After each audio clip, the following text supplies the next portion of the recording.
we're all aware of the global pandemic that put a death grip on the world. I'm sure that if I could ask any one of you personally, you'd each be able to identify at least someone who's a close family member, friend, or neighbor whose life has been negatively affected by COVID-19. In this chapter, we're going to chat about Madison, who happens to be a girlfriend at my church. During the early days of the outbreak, Madison tested positive for COVID-19 and went through an entire treatment phase of medication from her doctors. She isolated herself from her family and the rest of the world, all while being desperately ill. So ill, in fact, that she admits that there were many days and nights when she felt that she was knocking at death's door. Fortunately, she pulled through and thought that she'd be back to her normal self in no time at all. Little did she know that there are lingering side effects attached to COVID-19 that aren't easy to identify and are definitely a lot more difficult to get rid of.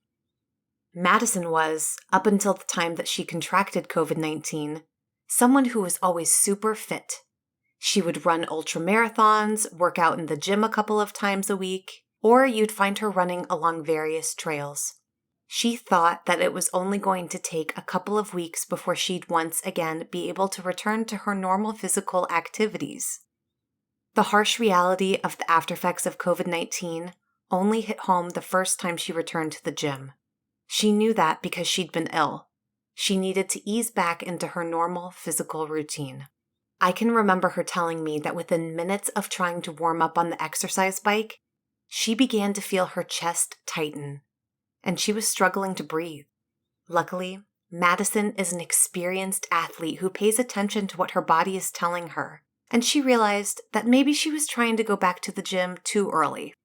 The hacking cough returned, her chest kept on closing up for no reason, and she was constantly tired. She also noticed that her menstrual cycle had become terribly irregular.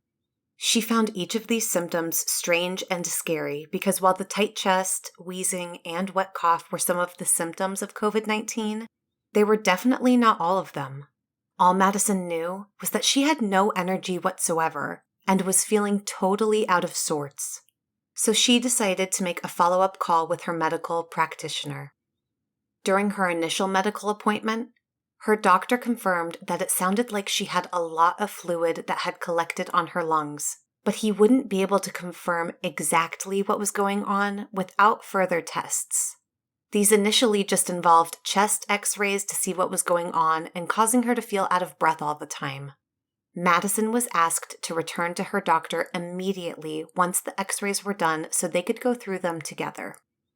She could tell by the look on his face that he was more concerned than he had been earlier in the day. Bringing the x-ray results up on his computer, he showed Madison what was going on and why she was experiencing problems with her lungs.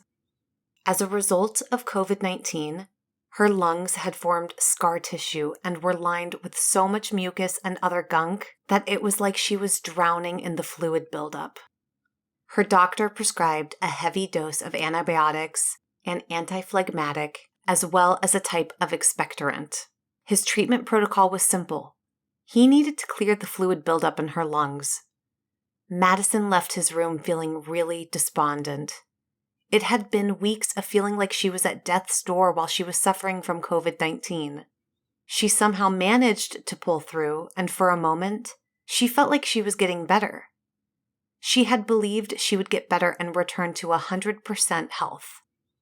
Madison is one of the most positive people I know. Maybe because she's always focused on her health and keeping her body in peak physical condition. Now, the doctor was telling her to avoid all strenuous activities for at least another month. How was she going to do it?